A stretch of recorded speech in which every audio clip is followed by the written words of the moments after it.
Hello everyone, it's Dean the Autist. I wonder if I should play Near Automata next. Anyways, the hammering of a fist against the door feels like a nail being pounded into my head. Once, twice, three times, I let out a long, annoyed breath and bear it while pressing my eyelids shut, feet fervently hoping for whoever it is to just go away. I feel pretty damn awful. My face feels like it's cast out of lead, my arms feel heavy, and I feel very queasy. It's been like this since I woke up half an hour ago, and I can't summon the energy to pick myself up out of bed. So, this is what they call a hangover. I wonder if perhaps this is the best treatment for teenagers who desperately want to try drinking as a way to feel like an adult. Considering how unpleasant this is, it's not something I want to repeat. A series of thumps rings out again, reverberating around the small room. I wish they'd just give up already. I have no intention of getting out of bed for them. Seconds pass, turning into minutes. Since no more knocks are coming from the door, whoever it must, whoever it was must have left. Thank goodness. Looking to my clock, the time when I really should think about getting dressed and ready for class is approaching. I don't think I can manage it though. I hate cutting class, but I don't think I'm gonna be able to get much done at this rate. I can tell I look like a mess without needing to look in the mirror to confirm it too. The morning rush is giving me enough time to stand outside the classroom for a little while, without looking too suspicious. I hope that Mutuo doesn't ask any awkward questions about my not attending school yesterday.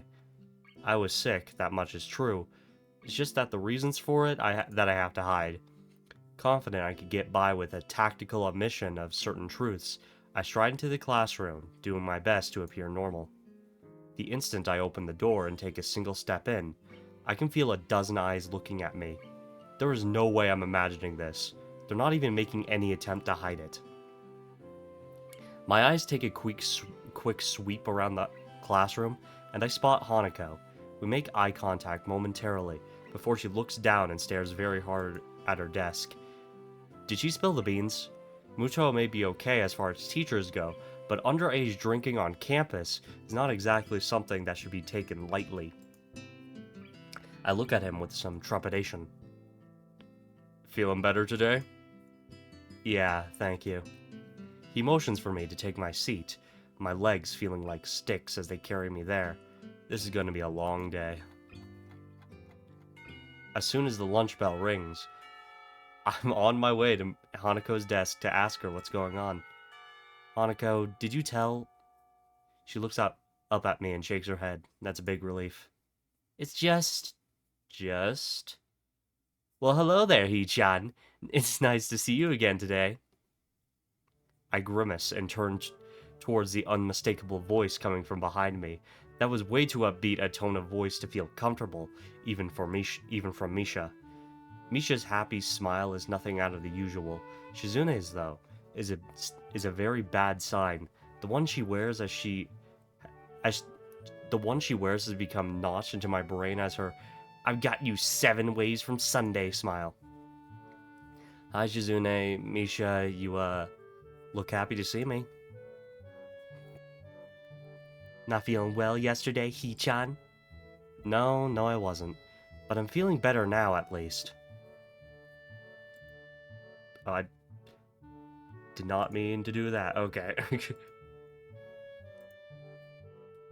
That's good to know, Hee-chan.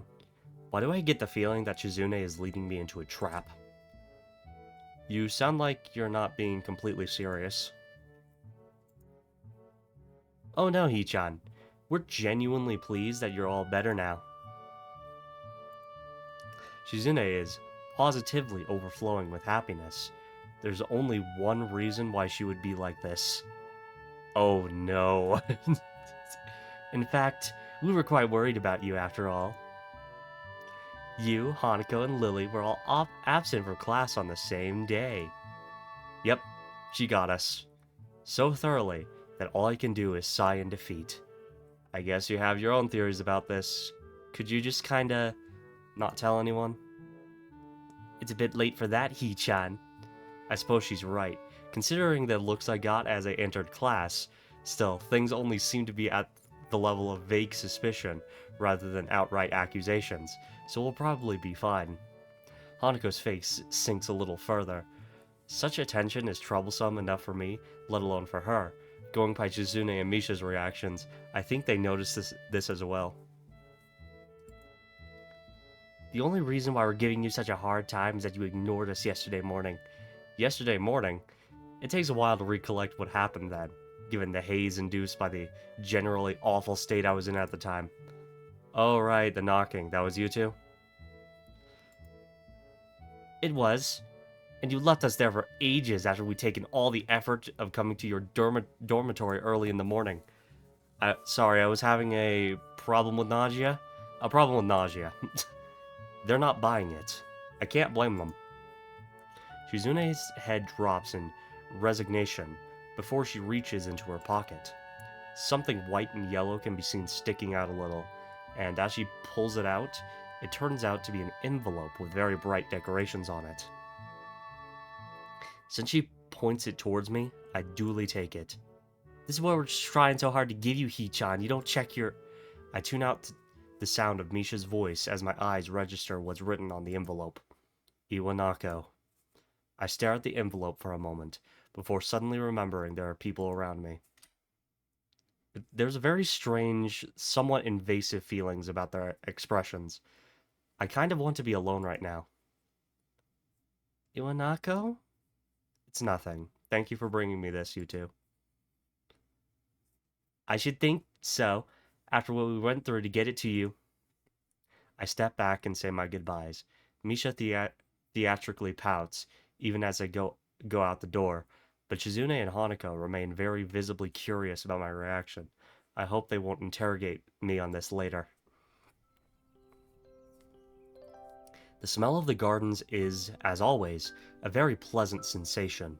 Some of the most visible signs of how well funded this school is, aside from its sheer size, are the expanse and the condition of the grounds. A good number of students can be seen eating lunch, chatting, and playing on the bright green lawns. Even some of the staff is enjoying the summer here, keeping watch over the students and idly walking along the long concrete paths. I've never seen a sight like this in my home city. On excursions, maybe, but certainly never in the school or anywhere near where I lived. Even the bench I sit on to read is warmer, thanks to the summertime sun, reminding me of why I haven't worn the school blazer even once yet. Considering this, the sunflowers and splashes of vibrant yellow coloring adorning the paper are quite appropriate for the time, even if only the words written on it were as well. Here I was, thinking I'd managed to get over her, when this troublesome thing shows up. Her handwriting looks vaguely familiar at best, and only now that I see it again, I remember that she used to write in a pink pen a lot. She was always very girly, for lack of a better term, but she was also quite fragile. I never knew if I liked this aspect of her or not, though with the arrival of this letter, that question seems to have become largely moot. The letter begins with not much more than an update on the state of things going on in her life. My old class had a good start to the school year. Many are anxious about the exams that will be coming up in the future, etc.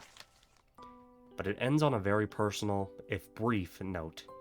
It feels a bit like she wrote most of the letter just to try and soften the blow from the ending. Yep.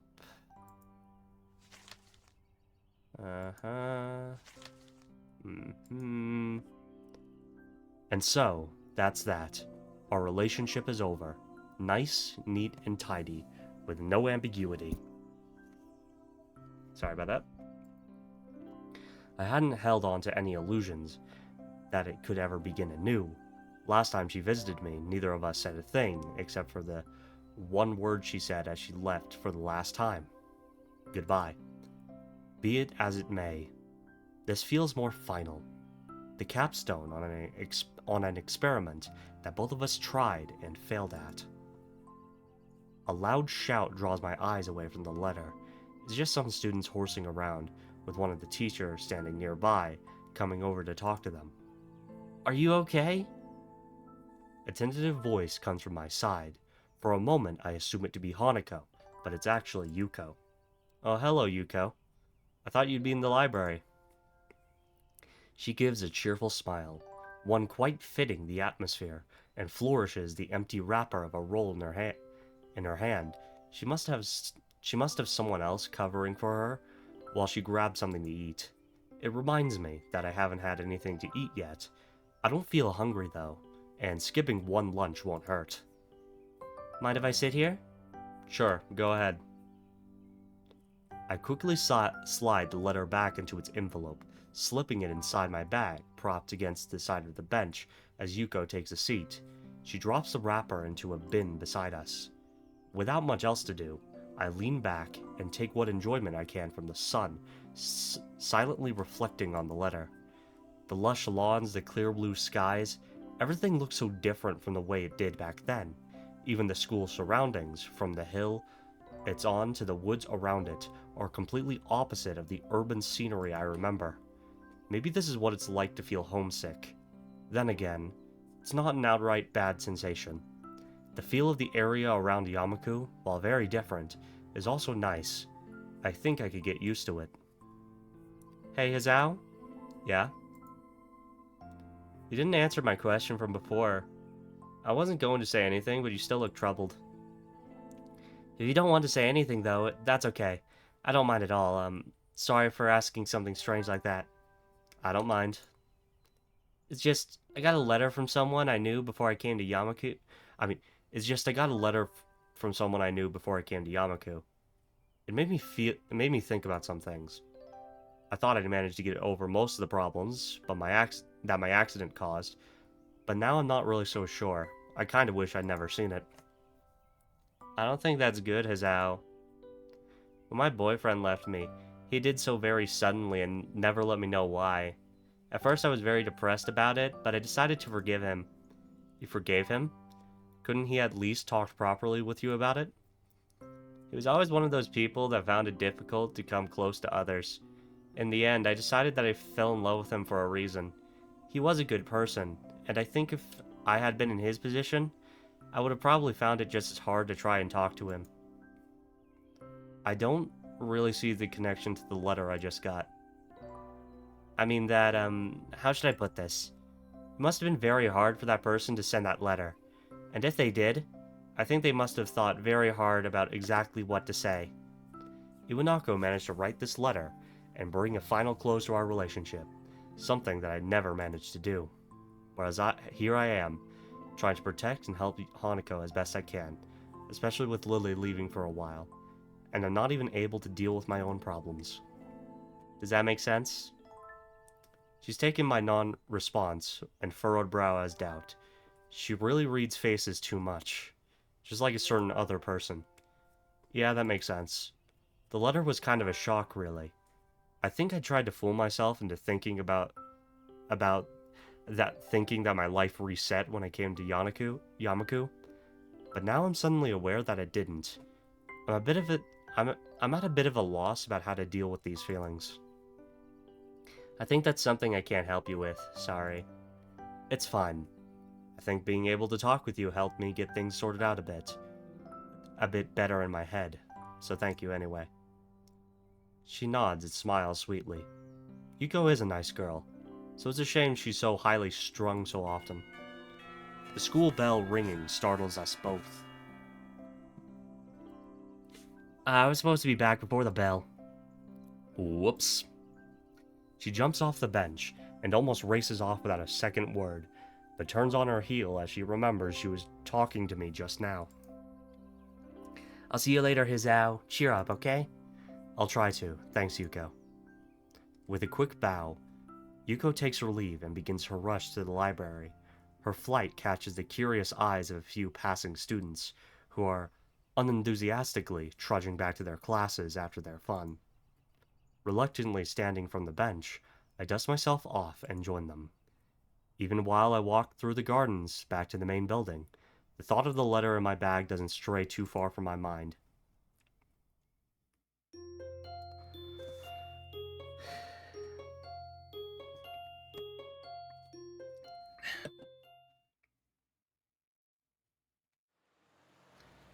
The feeling of walking through the streets is one of very deep nostalgia. While Yamaku may be like the reverse of where I lived in the past, the city at night is amazingly familiar. My eyes are moving constantly from the bright electronic streets glowing high in the night sky to the street lamps piercing the darkness with their light, to the businessmen enjoying themselves after work and the busily talking couples on dates. Even if I didn't want to, I can't help soaking in every aspect of the city. I savor its familiarity, like a sweet candy sitting on my tongue. Lily is walking to my left, with her cane swaying to and fro, holding onto her sister's arm for guidance while talking to her.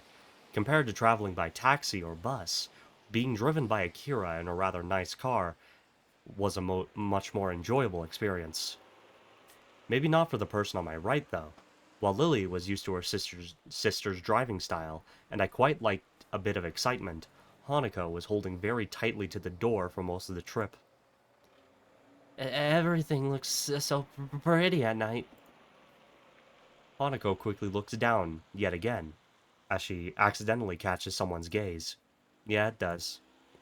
My answer isn't very thoughtful, since I'm distracted by so many thoughts that I find it hard to keep up on small talk. One of those distractions aside from the city lights is how Hanako looks. This is the first time I've seen her in something other than her school uniform or her pajamas. It gave me pause when I first saw her outfit, when we met up at the school gate. Considering how much her head is lowered when people walk near us, I imagine that the hat she wears is more than a fashion statement. While initially I was wary of Lily's plan to take us out into the city, when night fell it became obvious she had thought about this. Not many people have paid Hanako much heed, since the darkness hides her scarring well. So we're in the city. Any ideas on what to do? Akira beams a smile. Something tells me that she's the one who is making this particular decision, even if her sister may have proposed the outing in the first place. You'll see, just follow us. I nod, and try my best to stifle a grimace. After what happened during Hanako's birthday party, I don't trust Akira's judgment all that much. We keep walking, and I notice that we're passing more and more cafes, restaurants, and other eateries. Every once in a while, a drunken man in a suit comes out of a bar, usually being supported by another, but for the most part, the customers around this part of the city look young and fashionable. Different kinds of music come and go as we pass by each business. The discord created by the overlaps should be grating, but it reminds me so strongly of the times I spent in the city with my old friends that I don't mind. Hanako and I have started to drift a little apart from Lily and Akira. That comes to a stop when I hear a soft thud from beside me. Sorry! By the time she rights herself from her apologetic bow, the middle-aged businessman she bumped into is walking away after mumbling a half-hearted apology. Hanako looks a little put off by the experience, and as she quickly skips ahead to match my pace, I notice her head hanging low once more. She probably bumped into him because she was looking downwards and not where she was going. I step to the side a little, and put one hand on her far shoulder, drawing her closer. Izao? It's okay. You can walk closer to me if you want. Hanako hesitates, but eventually nods in assent. After a couple of times, when I thought we'd arrived at Akira's destination, we reach our target. But now we're below the elevated walkways and past the most garish and brightly lit places. I'm a bit surprised. The average age of those around us is distinctly older, and the smell of cigarette smoke is pretty thick. The area is far from seedy though, and it's a little amusing to see Lily's reaction to the smell of the smoke. While it's masked by the low talking of those around us, jazz music can be heard emanating from inside. Looking up at the dimly lit sign, it becomes obvious why. A jazz club. I have to admit, this isn't what I expected. Lily gives an amused snort and a smile. Somehow I feel like I should have known it, Akira. As we walk outside, I notice more and more odd sideways glances directed our way. People awkwardly catch themselves staring and look away, but that just makes it more obvious. I had noticed this occasionally when we were walking, but it's more pronounced now. I've never experienced anything like that in my life. An average-looking Japanese teenage guy was just a little taller than normal, isn't the type to draw attention without making an effort. So that's why Hizao gets like all these ladies. He's taller than them. Okay, he's taller than a lot of guys. Okay, I'm done. Hey, come on! Just because you're teenagers doesn't mean you have taste. Doesn't mean you can't have a taste, right? Well, I don't really mind the music, if that's what you mean. I don't mind it either. She's only just managing to force the words out. It contrasts heavily to when we're alone in Yamaku, and it disappoints me a little that she's so highly strung for what's supposed to be a good time out on the town.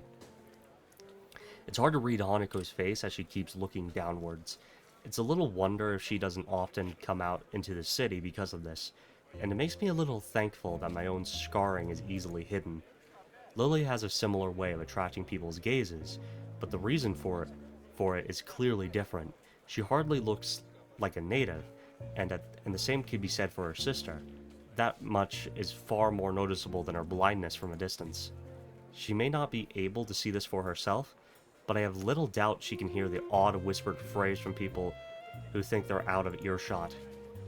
Be that as it may, she doesn't seem to show any sign of either annoyance or pleasure at the attention. Akira's still confident as ever, though. Flashing a smile, she strides in with Lily by her side, and the two of us following behind. I had expected my eyes to need adjusting to the light inside, but it's not much brighter than outside. The music we heard is clearer now, mixed in with the sound of glasses moving on the tables and counter, and the husky chatter of the patrons. Looking to my right reveals the music's source, a jazz group playing beyond some tables. The patrons seem to be mostly men, and though there's a handful of women, nobody looks under 30, aside from us, of course. It feels like we've stepped into the 1920s, and the atmosphere is quite agreeable. I'm not completely comfortable simply because of my age, but were I older, I would probably feel quite at home. Hanako seems a bit more relaxed now, probably due to nobody looking at her. Everybody's talking between themselves, drinking or watching the band. Akira casually takes a seat at the counter without even glancing around. She's probably come here before. Lily retracts her cane, feeling out the bar stool and the edge of the counter before taking a seat beside her sister. The bartender takes a brief break from polishing the glass to watch her, before putting it down and coming over. Good evening, ladies. What'll it be? Just a scotch. Thanks. Lily? May I have a glass of champ? A black-suited elbow hits her side sharply. Orange juice, please.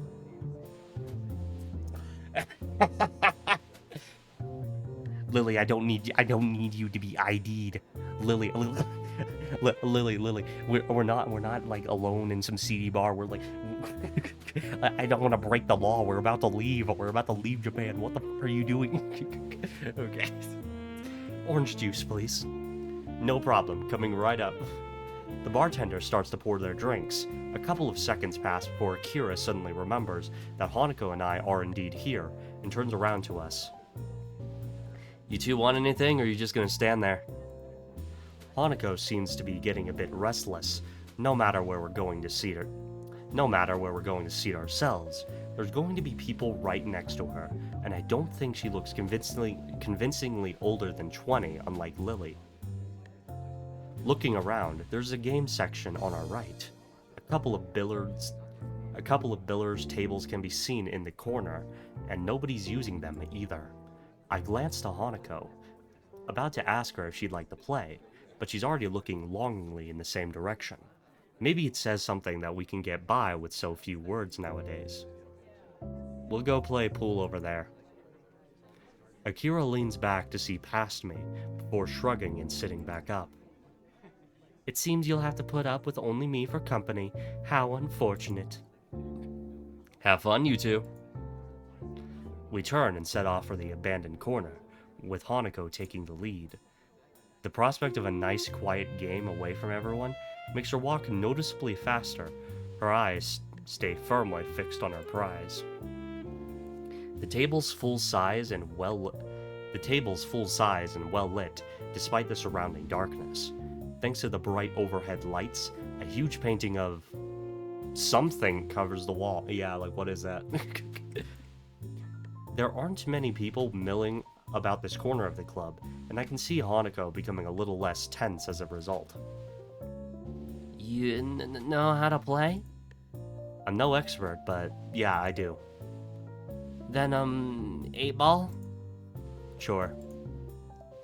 Hanako gets the chalk and the 2 cues from a set of hooks against one of the walls, while I fetch the balls from the table's sockets and grab the rack from a shelf underneath. She patiently waits as I get the table set up. After slotting the final ball into the rack and doing some last adjustments, I end up having to fight my perfectionist urges and getting the bottom row of balls exactly perpendicular with the edges. With the balls arranged and ready for play, I step back and take my cue from her outstretched arm. I carry out a quick inspection of the tip before I'm satisfied that it's in good condition. So you've played before? Once or twice. I just kind of know the rules. The air between us feels a little awkward. She's still pretty nervous, understandably, given that we're in public. Eventually, the silence becomes too much for even Hanako, and she begins to quietly stammer. Who'll break? I think for a moment before reaching into my pocket and drawing a coin. I'll take heads, your tails. After a nod in agreement from Hanako, I flick the coin up in the air, catch it, and flip it over on the back of my left hand. It looks like it's you that gets to break. Hanako nods again, before taking up her position at the end of the table. She's not unusually this quiet around me, but I'm not wholly sure if that's because of the tidbit of information about her past that slipped out moments ago. The cue comes back in a practiced gesture before smacking dead into the center of the cue ball with a thud. The white ball skates across the smooth green expanse before smashing into the carefully arranged balls at the other end. Balls skitter across the table at high speed. The break was good, with the balls being nicely distributed around the table. My eyes are already flicking from one to another to pick out the easiest candidates to pocket. Hanako retreats from the side, and I take my shot. Well done. It's only after Hanako says this that I realize the ball I was shooting at was sunk. I look at her and notice a small smile on her face. It's nice how playing games seems to loosen her up a little. Get some stripes then. I take a step back and let her take the next shot, but she doesn't advance to the table. Rather, she looks down a little and rubs her arm. By now, I can identify this as one of her gestures. That means she wants to say something, but isn't sure enough of herself to do it. What's up? It's just, you had a nice smile. Do you like playing this? I sigh and lean back against the table. I like playing, yeah. I think I was smiling because it's really nostalgic, though. Hanako tilts her head quizzically. Me and my friends used to play pool in the game centers near where we lived pretty often, and at night, too. Wouldn't your parents? My parents both worked, so they didn't mind me not being in the house. I stayed on top of homework pretty easily as well, so there was plenty of time to do other stuff at night. Our conversation dies down, with Hanako's timidity getting the better of her. In response, I get off the table and let her take her turn shooting. There aren't many solids in easy positions, so Hanako bends down and takes a while to line herself up properly. Hanako's expression is the same as when we play chess, a relaxed but focused concentration. Athletes sometimes talk about getting into a zone while nothing unnecessary enters their mind. I wonder if this is something she can do. Her posture is good, better than mine to be sure. It's very close to a textbook method of playing, whereas I tend to contort myself into whatever position I feel is most natural for the shot I'm taking. She lines up the cue comes back, and she does a couple of practice movements to make sure she's lined up correctly. Hanako takes games so seriously, it's the only real hobby I know she has, outside of reading. It feels good to be able to share this kind of experience with her. She takes the shot after careful consideration, and the cue ball zooms off towards a ball sitting in a slightly awkward angle near a corner. Hanako's careful preparation pays off as the cue ball hits and sends the ball roaring towards the corner pocket. For a moment, it looks like it'll stop just on the lip of the hole, but it eventually tilts just enough to drop in. Man, that was a hard shot. If you can pull that off, I don't think we have much hope. I'm not that good. It's not just the shot, though. Even when lining it up, you looked very serious. You're like this with chess, too. The praise makes her a little flustered. She sets the cue against the table and stands, turning to me. I just like those kinds of things. Her fingers are twisting and turning tightly. When I was in the orphanage, I just kept doing the things I liked before. If I played games with the others, that was enough for the helpers there, so... I never thought about it that way. Staff at an orphanage would naturally want to have everyone socialize at least a little. If it's okay for me to ask, what was it like for you at the orphanage? Well, why do you want to know? I've touched a nerve, but the fact that she responded at all shows that there's at least a chance she'll answer my question. Before, she likely would have just shrunk away from it without a word. I'll tell you, but... But? Could you tell me who Iwanako is? Iwanako? Oh, the letter. I wonder how long she's been waiting for the right opportunity to ask me this. I'm surprised, but don't hesitate. Sharing information is naturally a matter of give and take. She's someone I used to like. Her nervousness subsided, at least for the time it took to ask, her curiosity getting the better of her, but I feel a bit uncomfortable to be questioned on this, of all matters. There's no way I could spell out all my feelings about Iwanako here. I don't even know myself what my feelings regarding her even are. Even after talking to Yuko earlier, and I want to avoid the subject around Hanako. Hanako doesn't look overly satisfied with the awkward ending to the discussion, but thinks better of continuing it. She was only just managing to ask me in the first place, without knowing I wouldn't want to talk about it. I moved to finally take my own shot. The lack of talking between us is filled by the chatter of other patrons and the band at the other end of the club. Spying a shot that doesn't look too difficult, I try and shoot for it. The cue ball taps the ball, and the trajectory is about right, but I put in too much power. It grazes the corner of the hole and moves out to the side, just skirting the pocket. I grit my teeth a little. I was pretty good at this game, and it's frustrating to have deteriorated so much. I step back and let Hanako take her turn, glancing towards the counter where Lily and Akira are sitting. They're talking busily between themselves and seem to be having a good time. I turn back to Hanako as she takes her shot. With the same face as before, she lines herself up and sharply pushes the cue. Just as before, she sinks the ball she was aiming for. It drops into the side pocket more cleanly than her last, though. It looks as if she's getting a bit more in the groove of the game. Nicely done. She hesitates for a moment and begins to address me without turning her head. The orphanage was nice. It felt a bit like Yamaku does, and the staff was really kind. But as the years went on, I realized I was different. It feels strange to hear her speak so candidly about herself. She's audibly forcing the words out. It reminds me of when she insisted she tell me about the fire. Hanako must feel that she has to tell me of such things, if I'm willing to tell her about my own past. Her grip on the cue tightens as she continues to speak. Most of the children there were up for adoption, just like I was. But unlike me, they gradually left, one by one. By the time I went to Yamaku, I was among the oldest children there. For a while, I helped with some of the younger children, but eventually... I lay a hand on her shoulder. She's forcing herself by now. It's okay. She looks mildly surprised for a moment, but then nods before setting down her cue and turning towards me. Do you really think so? Yeah, I think so. Even while Lily's away, I'll be around to protect you, right? Hanako looks at me for a long time, and I'm taken a bit off guard.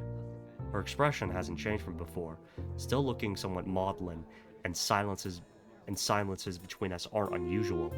I think it's the fact that she's holding such prolonged eye contact that makes this feel a bit odd. It feels as if she's judging me. It's a very strange, vaguely uncomfortable feeling. Hanako? I understand. Thank you. She smiles and looks away a little, but it feels stilted. Hanako isn't very good at faking emotions, and this is no exception.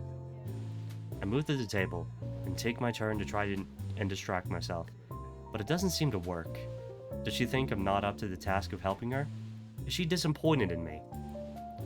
I'm probably overthinking this.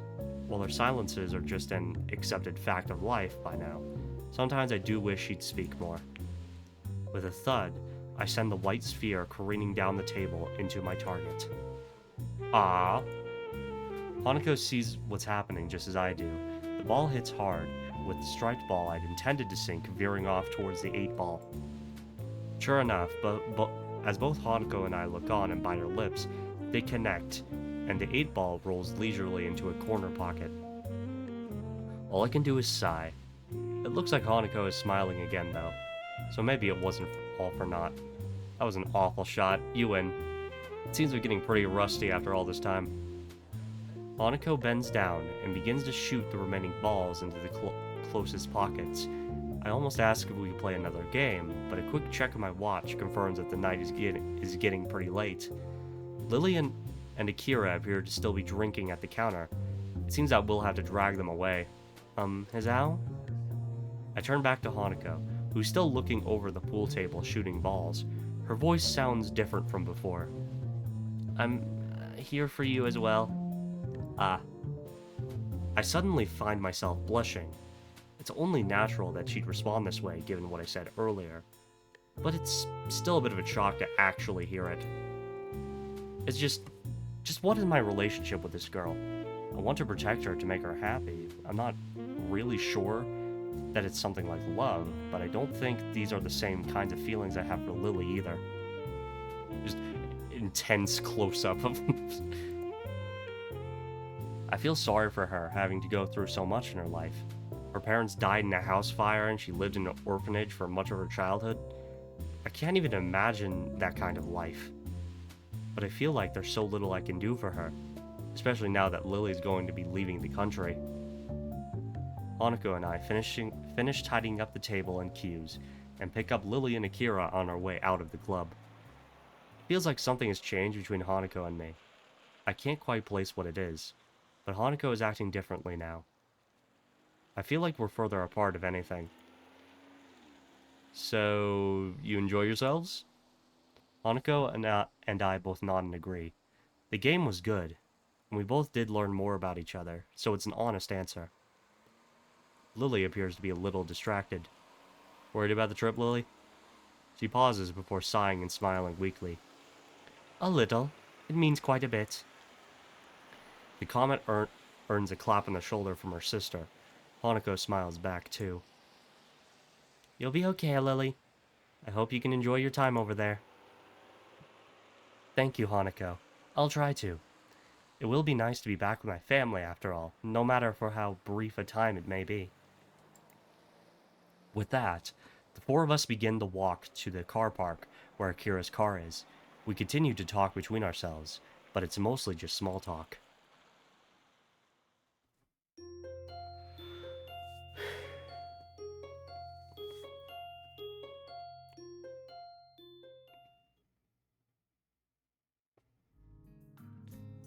Right then?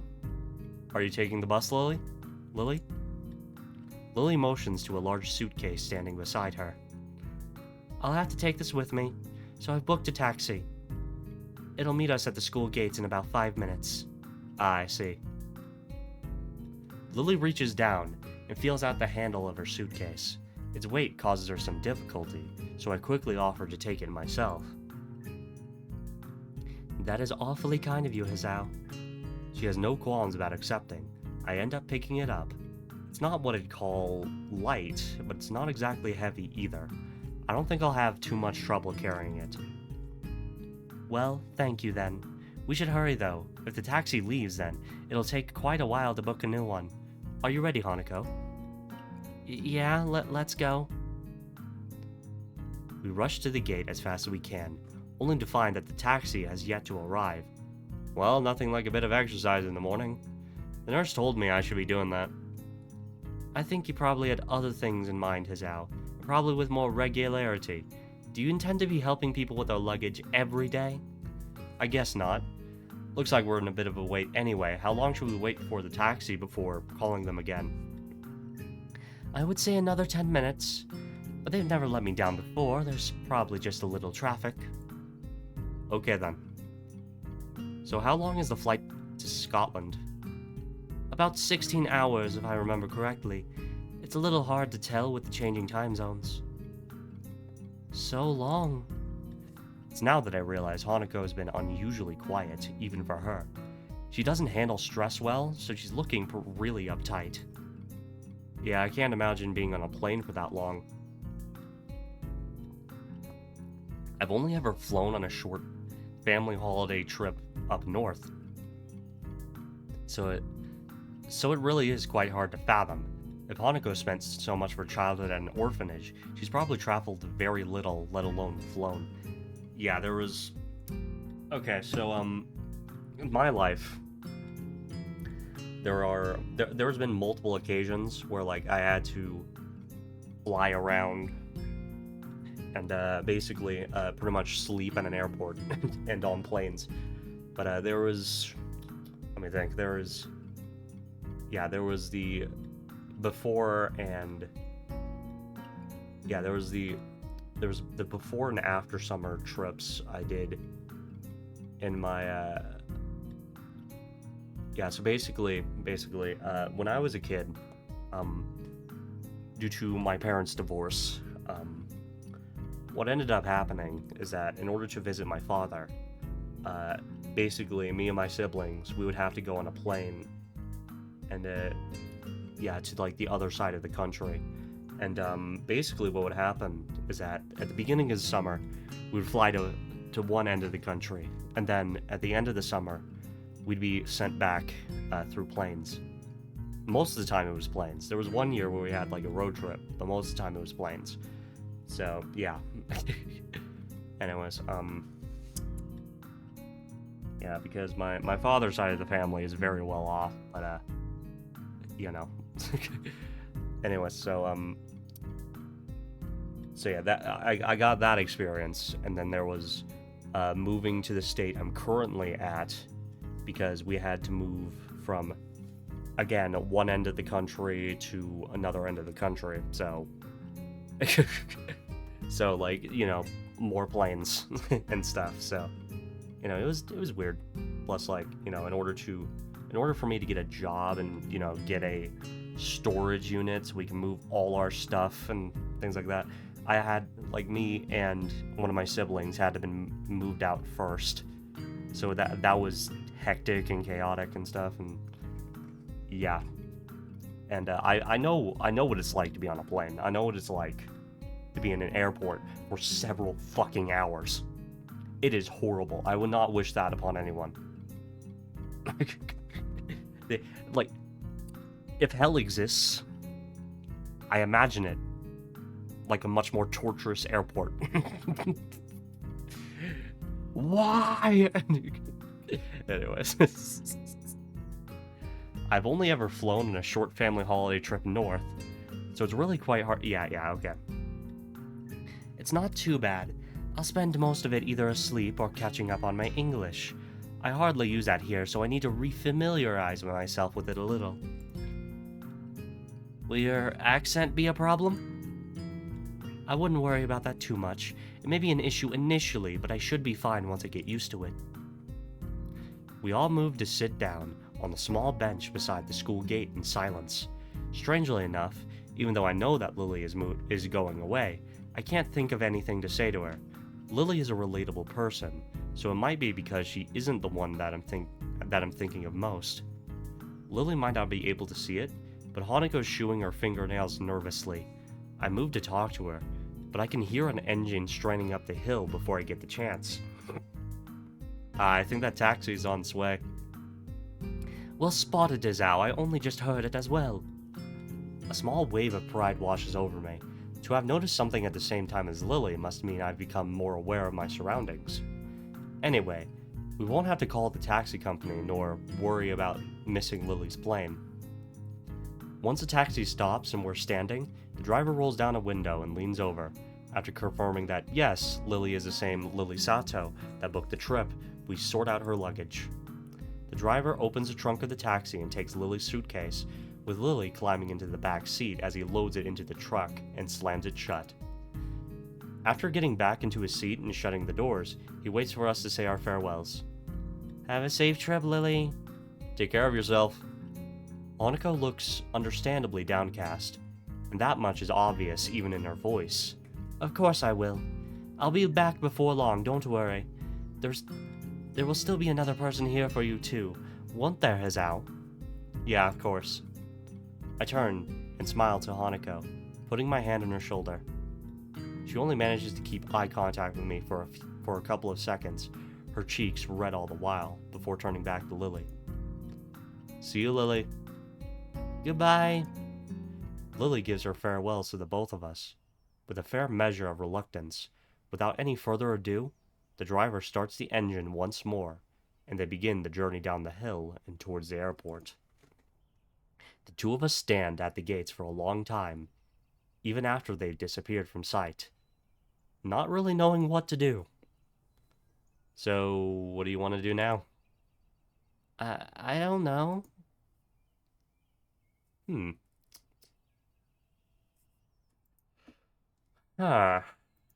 Well, you know what? I think I'm just gonna end it for today. However, this is where we'll continue tomorrow. So yeah, I did say it right. Yep. Beginning of the end. That isn't ominous in a quiz. Okay. Well, it's been Dean the Autist. Thanks for watching. Have a nice day. Goodbye.